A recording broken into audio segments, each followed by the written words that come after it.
Today's topic is celebrating recovery residences in Recovery Month.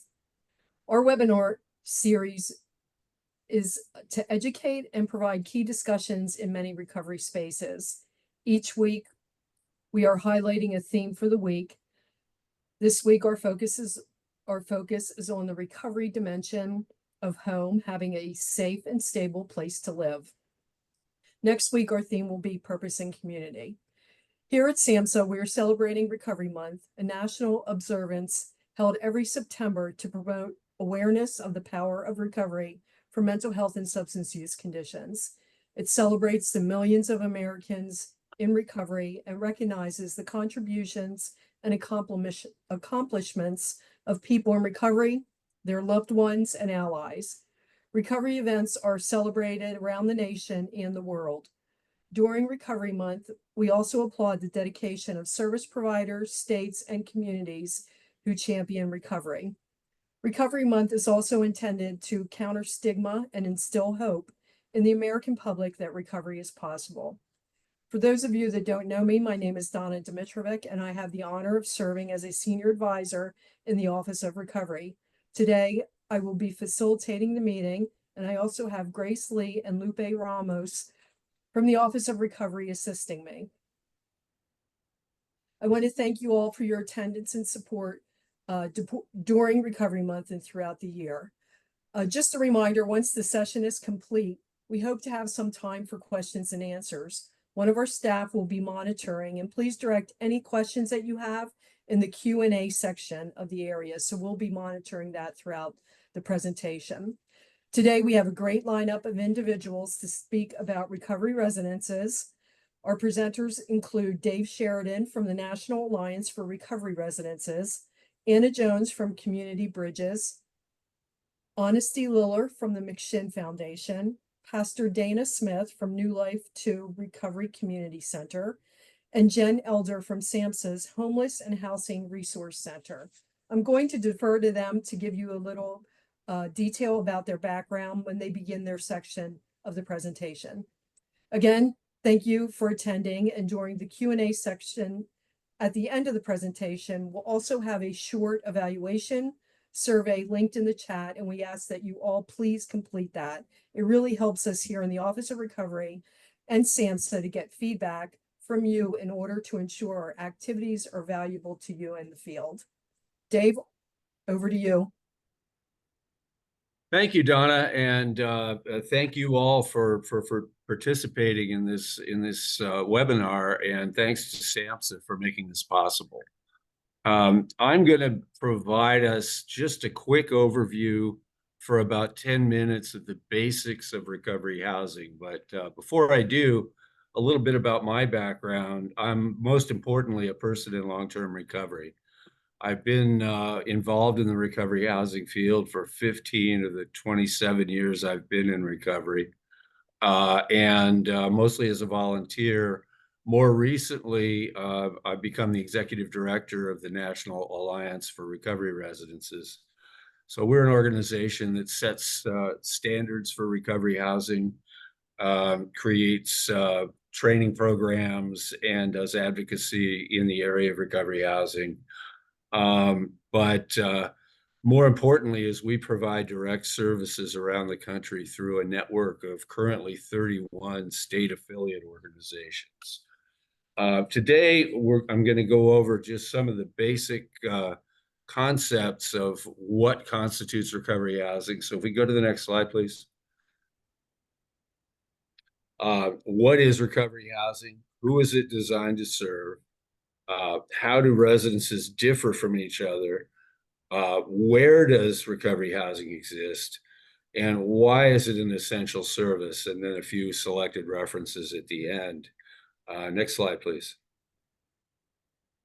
So first, we're going to talk about what is recovery housing. And this is actually starts to be complicated, gets pretty simple. Next slide. When we began discussing creating NAR and what kind of housing were we going to support, we were confronted with an absolute bewildering array of different terminology for somebody is, okay, thanks. There's a lot of different terms for housing, whether it's recovery housing or supportive housing in general, or not any kind of housing that's special in any way. And we had to make some order out of the chaos. So the first thing we did is we decided that we needed a term that uniquely defined the set of modalities, service bundles, delivery methods, the kinds of residences that were out there that serve the population we all care about. And we settled on the term recovery residence. So we use the term recovery residence and recovery housing more or less interchangeably. Next slide. When we cut through all of the different ways that recovery housing is offered, it boils down to 5 common characteristics. It's shared housing for individuals with substance use disorders that is abstinence focused, characterized by peer recovery support, where the residents in the dwelling, in the home, are supporting each other around common goals having to do with recovery. And finally, that the residence operates as a family-like community as opposed to a boarding and rooming house or some other kind of institutional footprint. So those are the main markers of what defines a recovery residence. So next slide. Now let's talk a little bit about who recovery housing is designed to serve. Next slide. People in a recovery residence, in recovery housing, are in early recovery from a substance use disorder. They desire a pathway free of alcohol and illicit drugs. They're able to undertake activities of daily living, meaning they are able to bathe, dress, manage their financial affairs, that they're not physically disabled or developmentally disabled. They're able to thrive in a shared living environment because typically they're sharing common spaces, and usually sleeping rooms are not single rooms. And since funding is very limited so far, they need to be able to work to pay the fees that these houses charge to be there. When we say, by the way, drug and alcohol-free environment and abstinence, we are including in that medications that are FDA approved for treatment of a substance use disorder. We consider that consistent with abstinence and consistent with a drug and alcohol-free environment. Next slide, please. And now, why would people choose to be in this kind of housing rather than some other kind of housing? Because after all, people in early recovery choose many different places that they can live. Well, partly because a lot of people are currently living in an environment that's not safe or conducive to recovery. They might be currently or recently homeless. Possibly they're returning to recovery after some lapse of some sort and wanting to get back into recovery. They might be looking for this kind of housing because they're coming out of jail or prison, and there's a substance use disorder that they're wanting to address. Maybe they just completed residential treatment. Maybe they're enrolling in outpatient treatment, or life just happens and puts risks and barriers in people's way, and they seek a recovery residence as a way to ensure that their recovery isn't impaired or harmed or jeopardized. Next slide.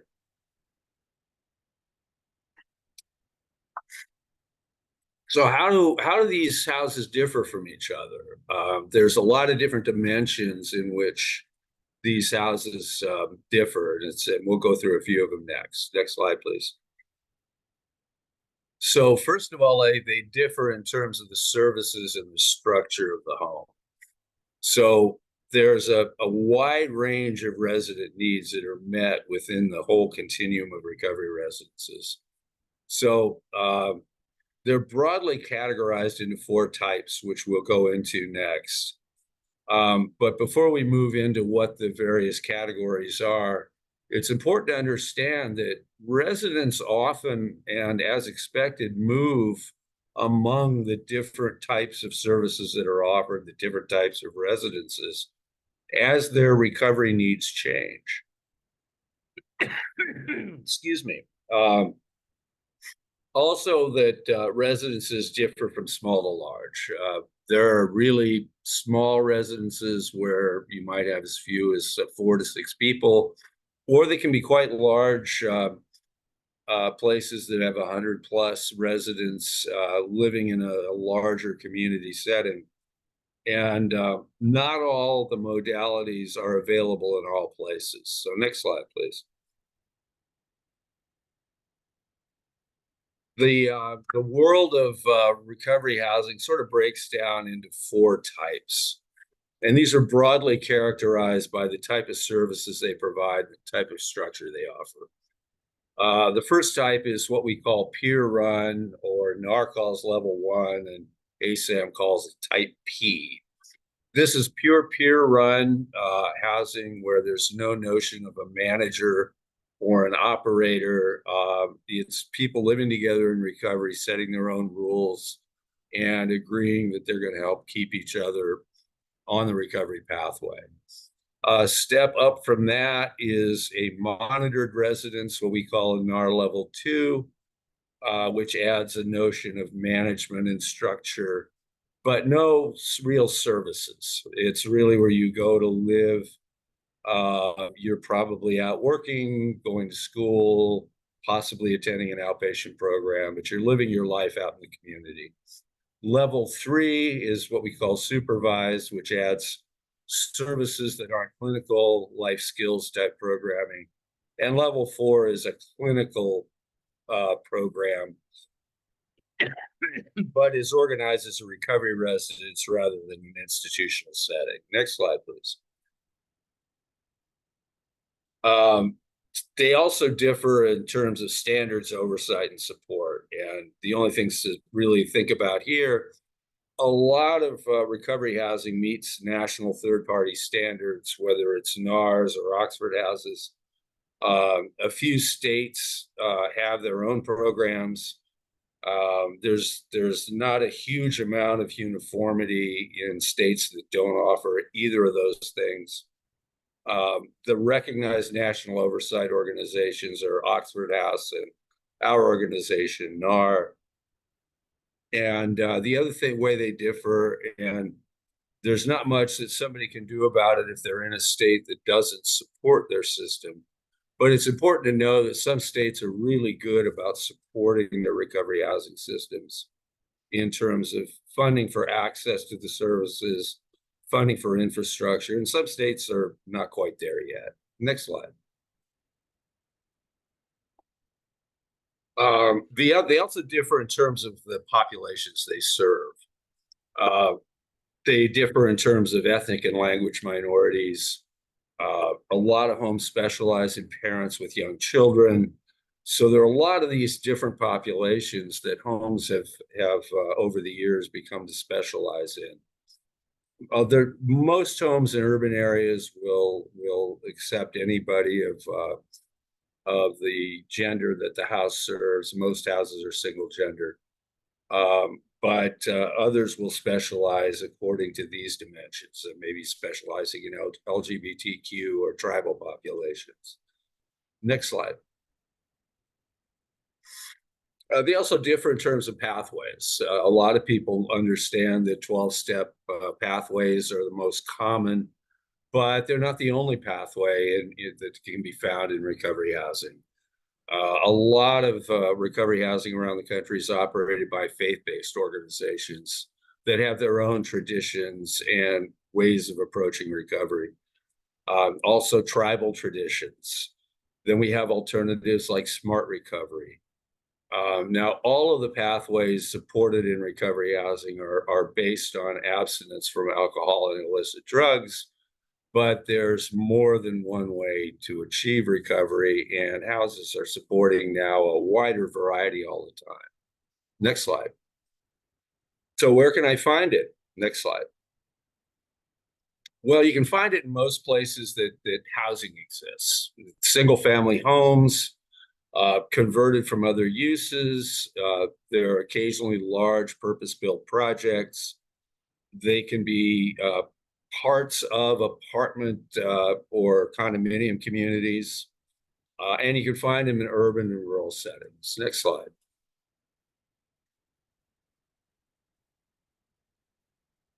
Looks like I am running over time, so I'm going to turn it over to, I had my little timer, to Anna Jones from Community Bridges to pick up from here.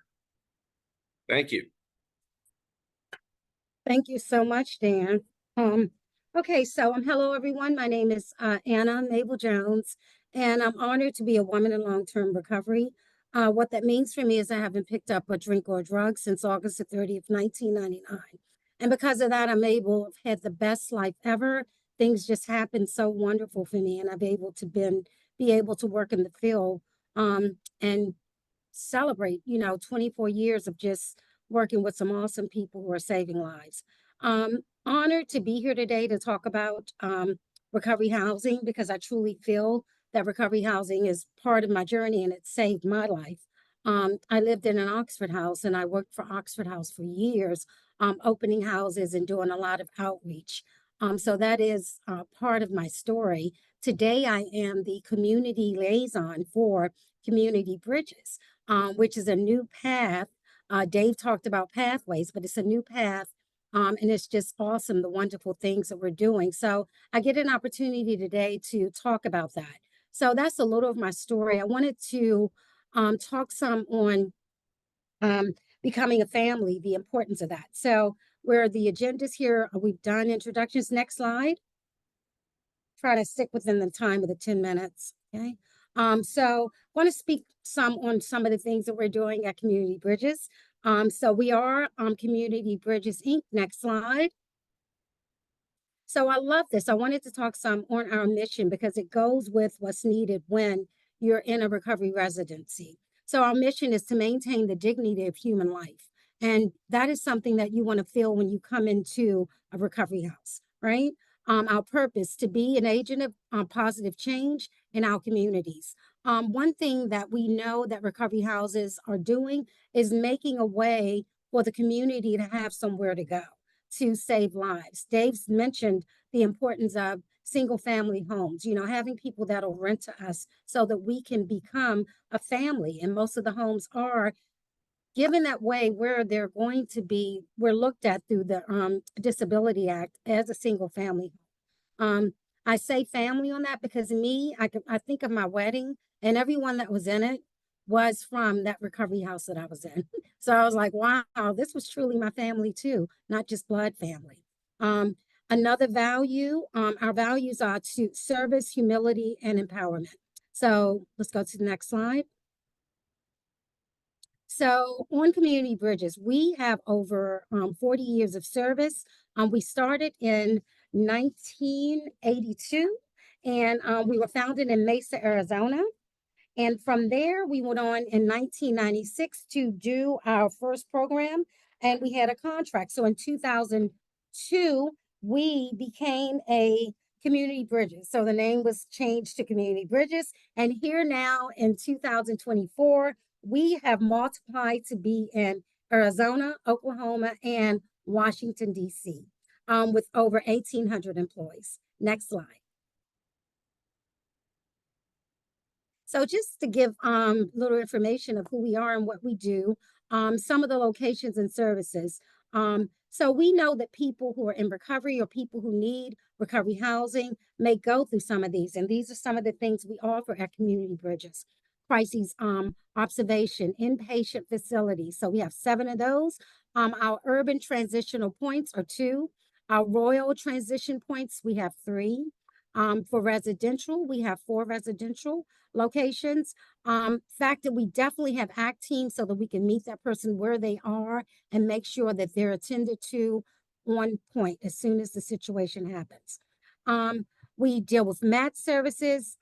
We have bridge housing, and we talk about homelessness. A lot of people who are coming into recovery houses, we need to think about that when it comes to homelessness. So Community Bridges, we have 8 shelters.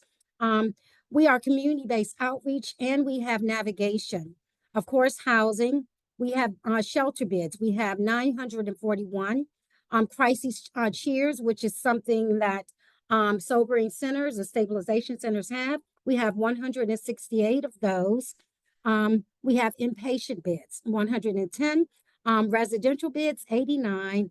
Urban transitional point bids, 54. And royal transition point bids. And we're talking about all kinds of different ways to meet that person when it comes to recovery housing. And of course, we have the rural areas of substance abuse, 16. And I wanted to say we will be in Washington, D.C., opening our first level 3 recovery residency, and it will be named Fellowship House. Okay, next slide. Okay, so this gives, we wanted to talk about the continuum of care and the importance of that. And we know that we're rooted, Community Bridges is rooted in the principles of recovery. So as you can see, and I'll quickly go through the housing part of this because we do a lot of awesome things that deals with meeting the person on every level. So when you see our housing, you see it's permanent. We deal with shelter, we deal with transitional housing, veterans housing, women and children, which is so important and so needed. We need more of those.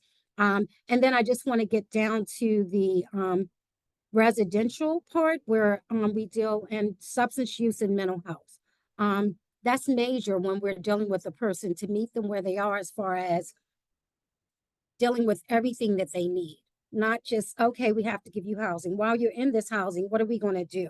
Part of the presentation that I wanted to talk about today is the importance of having resources. Next slide, please. Okay, so we want to get into the population served. So we know that people in recovery housing go through a lot of things. So we need to be, as far as resources, meeting them on every level possible. So seriously mental illness, substance use co-occurring, homelessness, general mental health, criminal justice involvement. People who are seniors today need recovery housing. We need to think about that. We don't talk about that a lot, and we do offer that at Community Bridges. Veterans, medically compromised, of course, pregnant, and currently incarcerated. High utilized and high needs. Okay, trying to go on timing. Let's go to the next slide.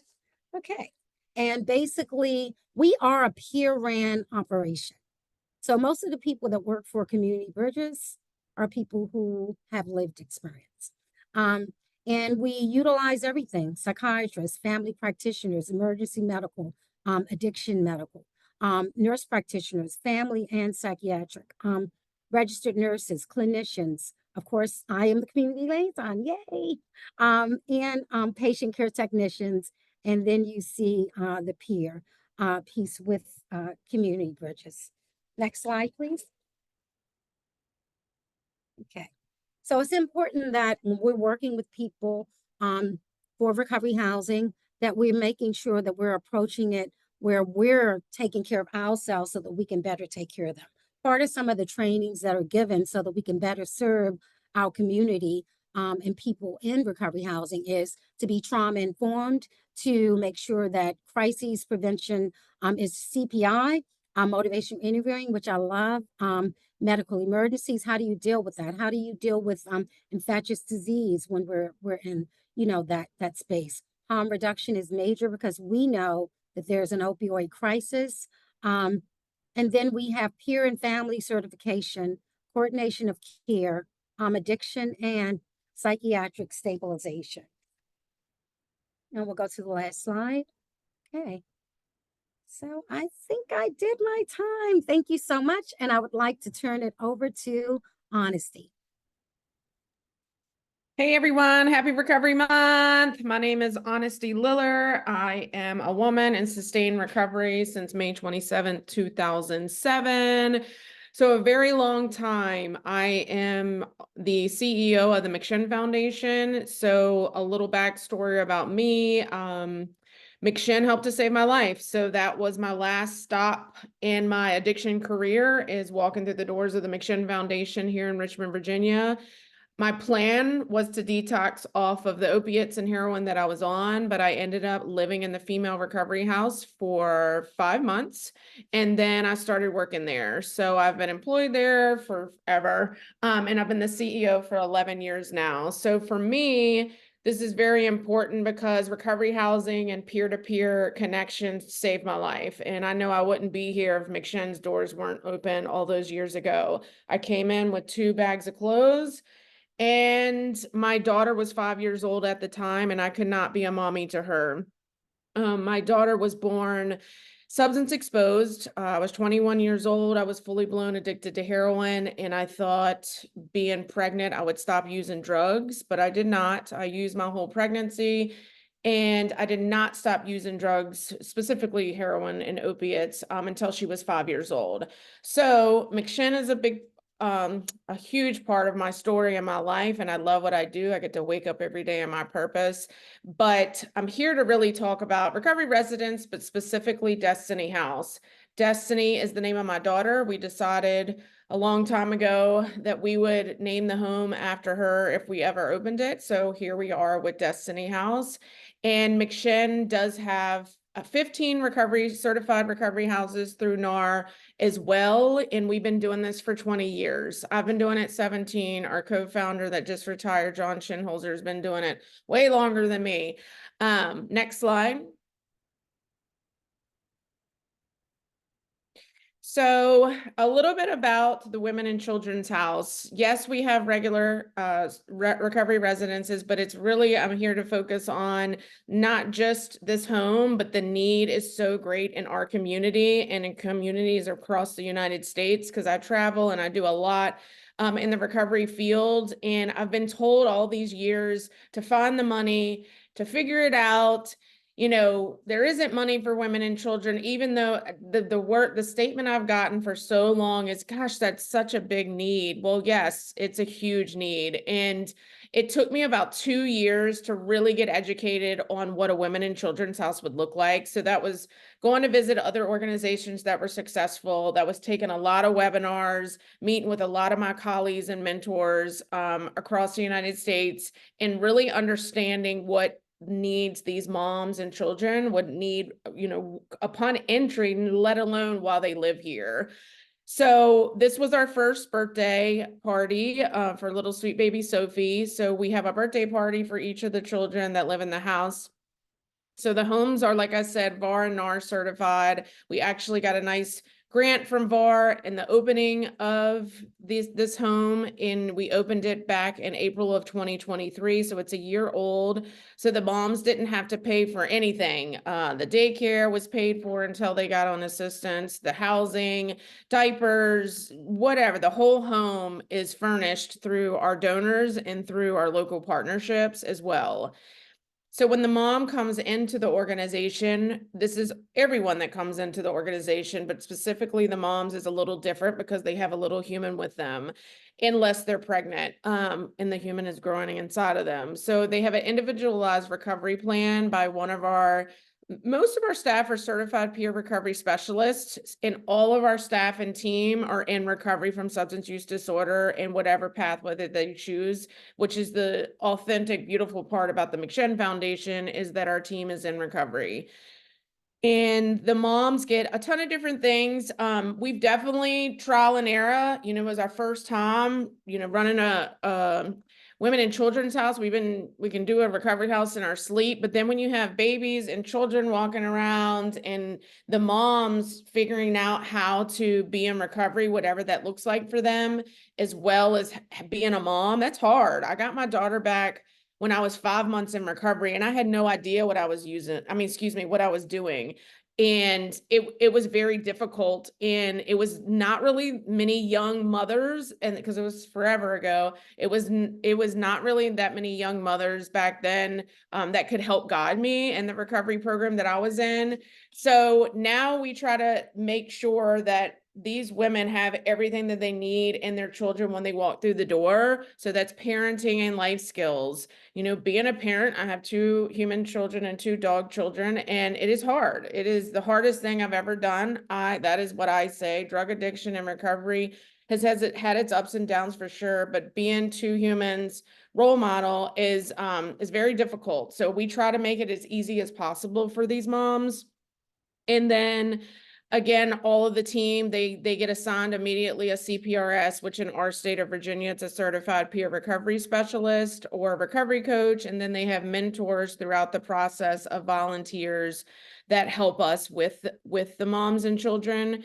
And the biggest part of this house is the transportation. There's so many moms that come to us that don't have a license and definitely don't have a vehicle. So we have a specific mom soccer van, minivan for this home.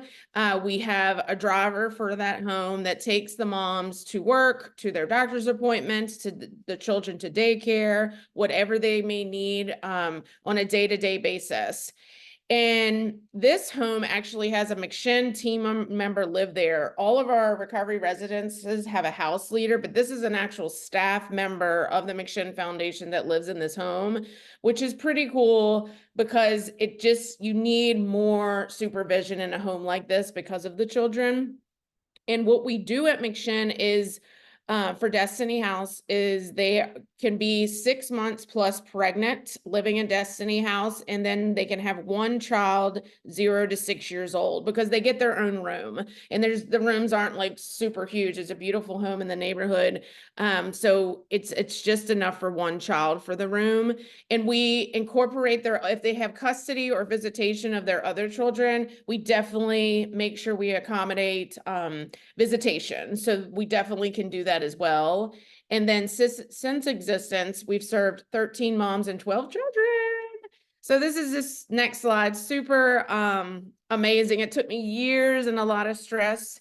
Gosh, and it's just hitting me all at once. Like it's just a super part of my personal story. So it is just amazing being able to help these moms and children.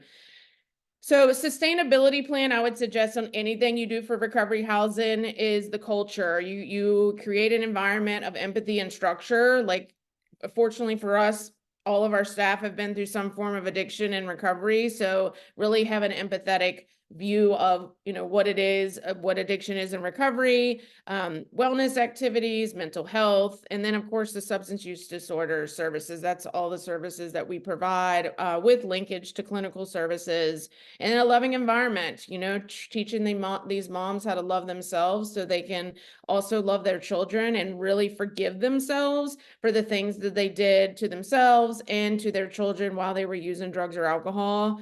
And then obviously confidentiality, but we do hold them accountable.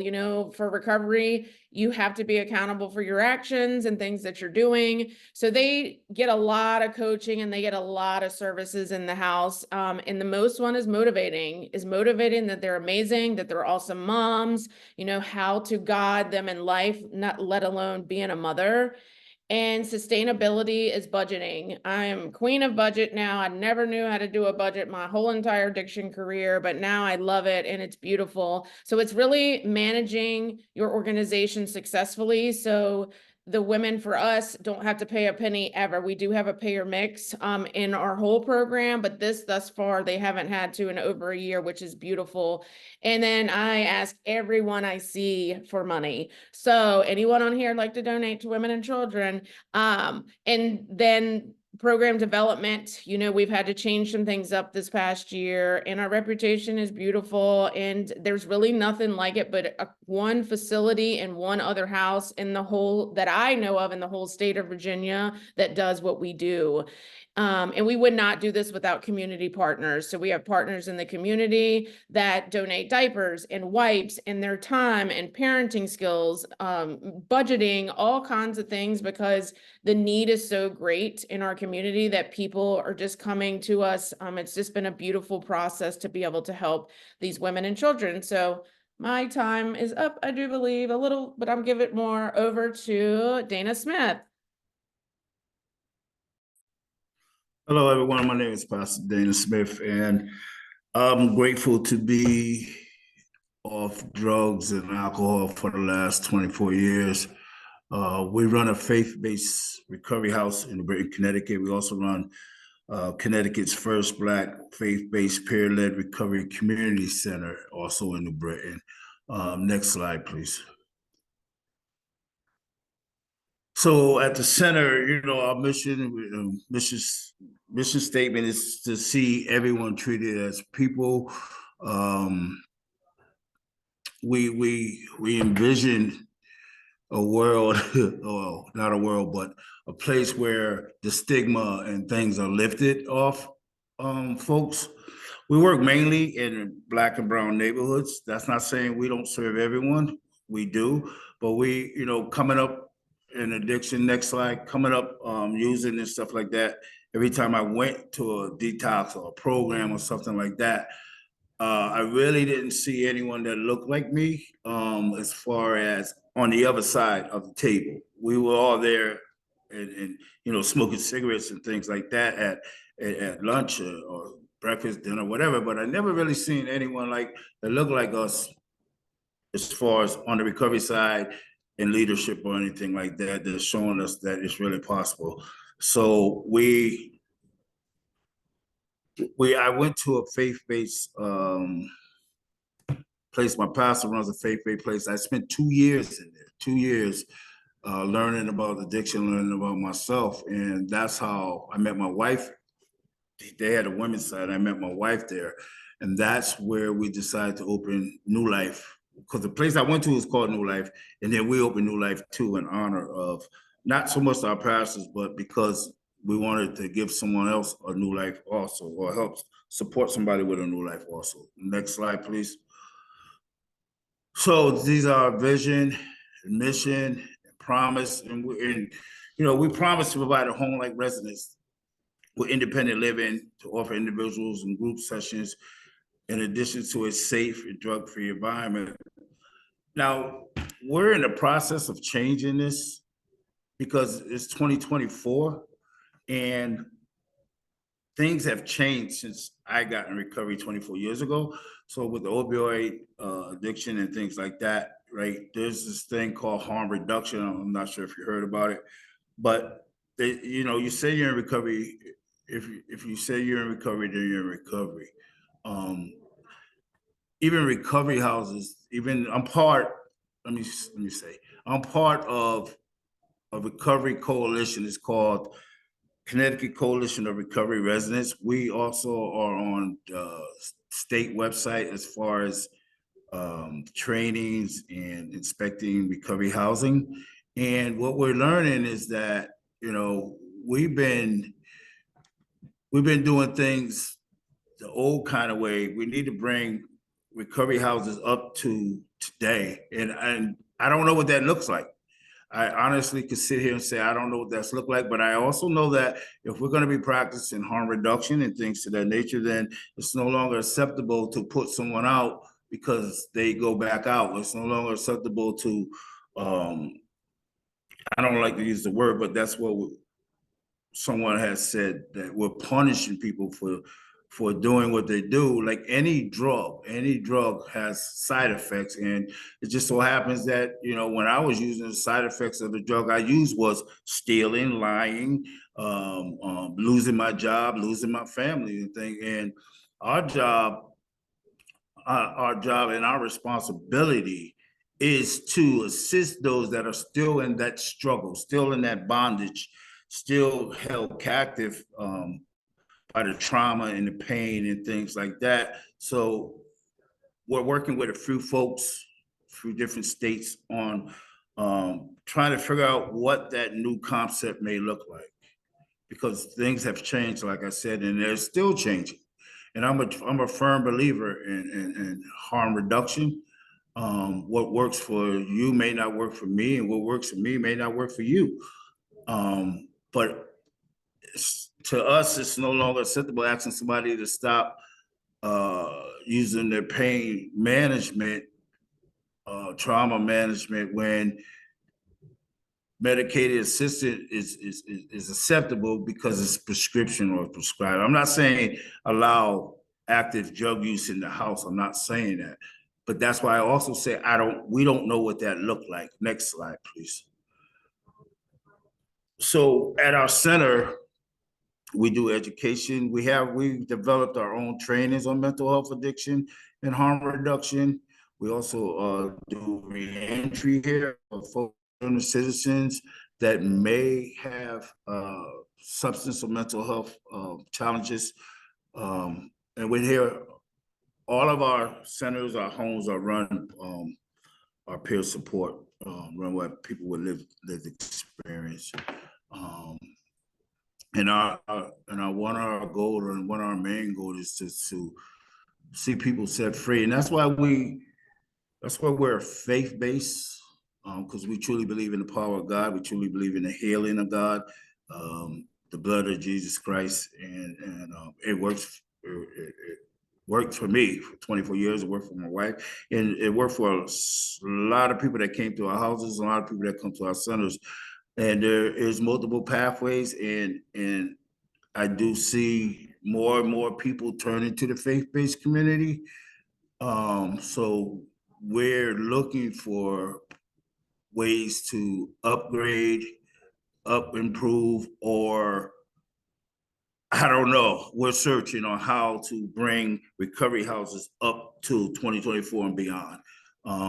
We have plenty of partners, community and neighborhood partners that assist us in this and assisting us with this, and that believe in what we're doing. And we're just gonna continue to provide, the best support that we can to individuals. It's not about what works for me, but it's about what's worked for this individual. Because like life, recovery, and I repeat this, like life, recovery is not cookie cutter. It's not the gingerbread thing. It's individuals. It's individuals, and we work with families, and we are faith-based, and we're sticking with that and staying with that. And next slide.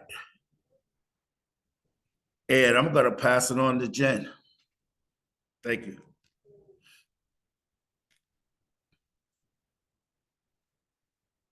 Great, thank you so much. Sorry. My Zoom is frozen, so I'm just, okay, I think I'm here now. Sorry about that. Thank you to all the presenters and allowing me to join this webinar panel with you. This has been a fantastic opportunity. I'm Jen Elder. I'm the director of SAMHSA's Homeless and Housing Resource Center. My background is in homeless services, so I bring a slightly different perspective than the other panelists. But our focus has really been on strengthening the partnerships between recovery and the homeless response system. A little bit about my background. I've been supporting SAMHSA's national homeless initiatives for just over 12 years. And HHRC has been around we're in, just started our 5th year. So I'll tell you a little bit about that and a new resource we're really excited about. Next slide. So a little bit about the Homeless and Housing Resource Center. We were established in August of 2020. Our aim is just to have really high quality, free, accredited training for providers in the areas of housing and treatment for individuals experiencing or at risk of homelessness. So it's all about just lifting up best practices, lifting up lived expertise. We have peer voices in all of our resources and everything that we do. So if this is a new center to you, I really encourage you to visit and explore our resources. Next slide. So today, really what I'm here to talk about, and I have a link in the chat, is our brand new resource. It's called Recovery Housing, Expanding Access and Supporting Choice. We're really excited to bring this to the field. My background before I was supporting SAMHSA was as a street outreach worker for many years. And I'll be honest, I had no idea what recovery housing was. I had never heard of it. And as a result, I wasn't talking to people that I was supporting about it. And so, that, recognition that we need our homeless response system to know about this fantastic resource. I've just been really absorbing all of the great things over the last 45 minutes from the programs, just about the great work you're doing. And so we want people experiencing or at risk of homelessness to be able to access recovery housing if that's their chosen recovery journey. So this new brief, it really is targeted towards the homeless response community to say, here's what recovery housing is, why is it important, challenges that we've seen historically in having the systems work together and accessing it, and then how can somebody find recovery housing in their community? Next slide. So I'll just touch on a couple key takeaways from this. You know, the messages we want to get across to providers is choice is so important, like choice is ultimate. And we, you know, talk about that a lot in terms of housing first and choice for people who maybe aren't ready or don't want to discontinue or limit their substance use.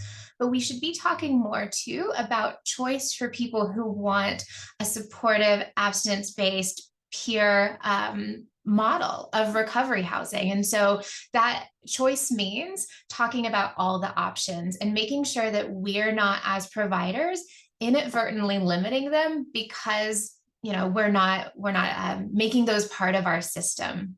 And so recovery housing, such a valuable option.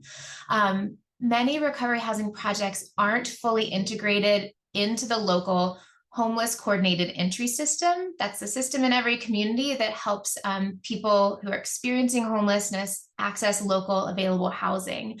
And that in itself can be limiting. So trying to strengthen our partnerships there so that those housing options are known and they're available and easily accessible.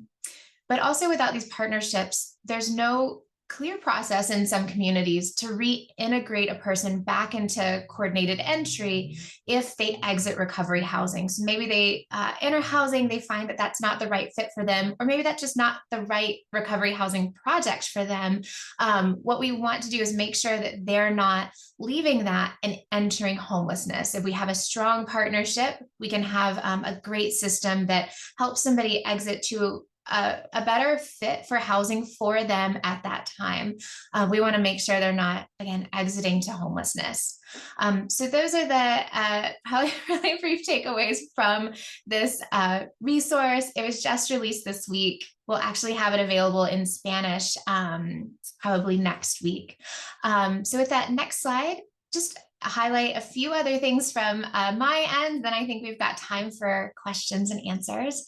But if you'd like to explore more HHRC resources, we have what we call a new staff orientation guide. We have heard from the field that onboarding new staff in terms of these topics takes a lot of time, energy, effort. So this guide, I've just linked it in the chat. It just lists all of our free trainings by subject. So we need to update it to include recovery housing, but it has a lot of online courses that are accredited, just there for your awareness. Also encourage you to join our HHRC listserv. This is where we announce webinars, resources, other opportunities. The one other thing, and I maybe should have added a slide for this, but I would be remiss if I didn't mention SAMHSA's program to advance recovery knowledge, also known as SPARK. They're partners of ours. We work collaboratively with the experts at SPARK.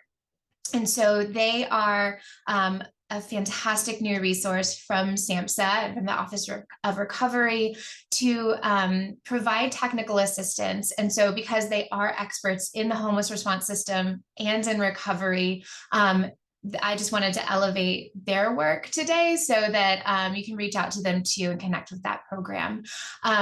So I think with that, that might be our last slide, except for the thank you. I know my part was just real quick and brief, but just wanted to jump on and say we want systems to work more closely together. We're here to help support that because we want more of these great partnerships that we've heard about today. So with that, I will turn it back over to our hosts, and then I think we have time for our questions. Thank you so much, Jem. And I'd like to take this opportunity to thank all of our panelists today. What great information that you all presented on recovery residences. I will open it up now for questions. There is a Q&A section, at the bottom if you want to type in your questions. I'm not sure if I'll be able to see people raising their hands, so it would be easier for you to put it in the Q&A section. So I have one question. Do communities hesitate to allow housing for recovery? Who would Yes. like to take that? Dave Sheridan from NAR. We encounter a lot of resistance from communities, not every community, but many. And there are some strategies for helping introduce yourself into a community and some strategies for countering lack of information and prejudice and outright discrimination. Anyone else want to add to that? We've been pretty successful in the town that we're in. Not really an issue at all of these years. But then you go to a little bit more conservative, another county, and we did have some issues there. So it just really depends on, you know, your environment and what you're in. What we do, we drive around the neighborhood by our recovery community center, and if a house is for sale, we just buy it if we can, and then roll the dice, and hopefully it's all good. And for the most part, for at least here in Richmond, for the most part, it's been beautiful, because there are it is a lot of support for SUD and recovery in Richmond, at least. And I'll add on to that. I've had to deal with NIMBY a lot, you know, worldwide, nationally. And it's just like Dave said, there's a lot of ways to deal with it, but sometimes it's as easy as doing an open house and really letting the neighborhood meet who you are. And then sometimes it's dealing with it head on. You know, we want to recover just like you. We're going to be the best house on the block. You know, I encourage any of the house members, I would encourage to like attend the town hall meetings, become a part of that. You know, you want to become a part of the community. And then, you know, training on how do you tell your story? Because sometimes saying, well, I'm an addict and and sometimes it's a good way to tell your story differently so that they know that you are in recovery and you vote. You know, sometimes it's things like that that make a difference. But totally NIMBY's out there, but there are some awesome lawyers who are there that fight for us, awesome agencies that do fight for recovery housing when we go up against NIMBY. So I'm excited about that, because there has been times when I felt like pulling out my hair. But now that I know there's a team and we're working together when that happens and we're not alone, it's a good thing. Yeah. Thank you. So here's another question. In addition to Dana's great work, are there good examples of low barrier recovery residences that are successful with leveraging harm reduction strategies?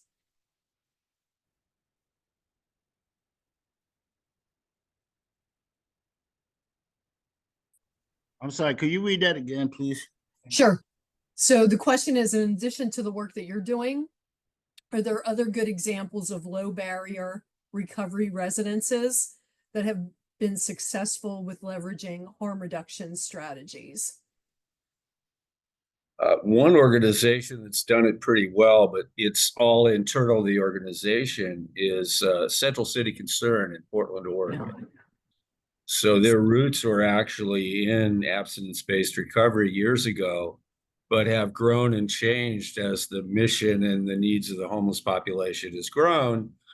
Now they offer both kinds of housing, have for a long time, integrated services for both, including addressing that problem of crossover when somebody starts on an abstinence-based pathway that doesn't work out.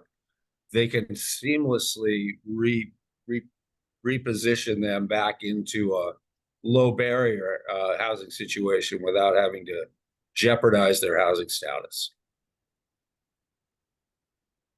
And I know in New Haven, there's a place is called the Redemption House. And it's a place where if someone, you know, uses or whatever, instead of just putting a person out or whatever, they will go there. They won't lose their bed or nothing like that. They will go there to see what else might be available. And I like what Dave said just now, because even though there's different level houses, there need to be different kind of houses. And what I mean by different kind of houses, like I said, we're not promoting people to go like a consumption site or anything like that. But sometimes people have hard times, especially around this coming year, like this time of year, like the holidays are coming up and stuff like that. We could be proactive and stuff, but there need to be different kind of houses. And like I said earlier, we don't know what it is, but we know that there's something needs to be done about it. So Thank you. Next question. Can anybody talk to the different funding sources that are available for recovery housing? Well, I'll go to a 10,000-foot view. There are two different kinds of funding sources that when we think about it. One is funding for access, how to pay for somebody's costs to be in the home and receive the services. And the other are the costs of opening and operating homes. The mortgage, the lease, the furnishings, the things like that. And it's not a great picture, but there are starting to be a large variety of sources. We've had some state legislatures, including in Honesty's home state, where Virginia has allocated state money for an indigent bed fund that's pretty substantial. Departments of corrections and drug courts occasionally have funding available that will place someone in appropriate recovery housing.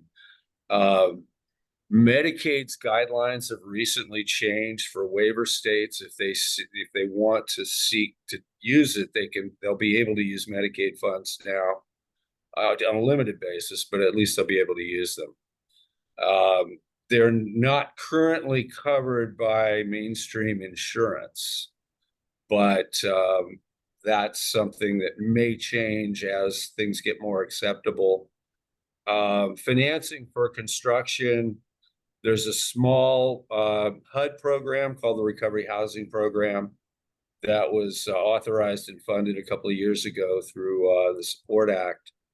And that's available in about half the states. It's a small program, but it is some capital funding and can be used for operating as well. Anyone else want to add to that?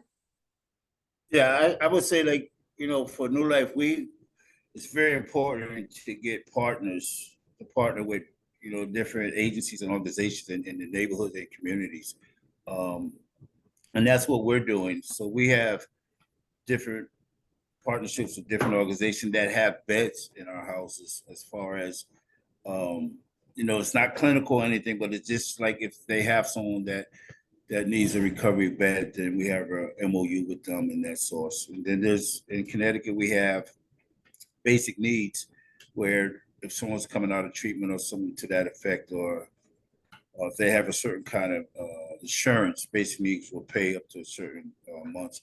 And even the organization I'm part of, C-Corps, we have funding where we'll pay first month or something to that effect.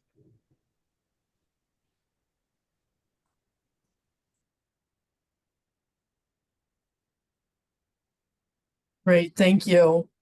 I'm looking, I don't see any other questions. I know there was one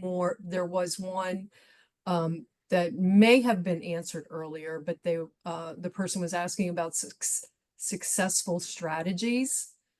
And I'm guessing for developing recovery housing.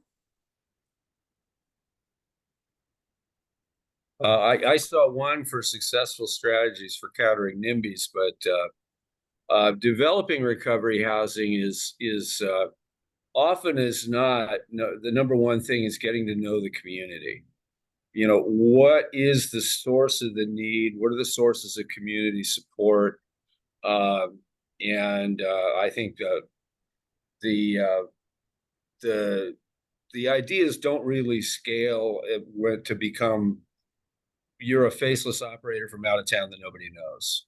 I mean, McShin Foundation is a good example where they sprout where they lived, and they're well known in the community, and they've got roots in the community. They know where the community's needs are, And Pastor, I think it's same thing with you in New Haven. You know New Haven and New Haven knows you. Those are the best suggestions. Thank you. Well, again, I want to thank everybody for attending. This has been great, but I also am going to ask for one more minute of your time. I put the link for the survey in the chat box. If you don't mind, please fill this out. It helps us tremendously as we start to do planning for further webinars. So thank you again to all of our panelists, and thank you for everyone attending. And please, please, please fill out the survey. Have a great rest of your day, everyone.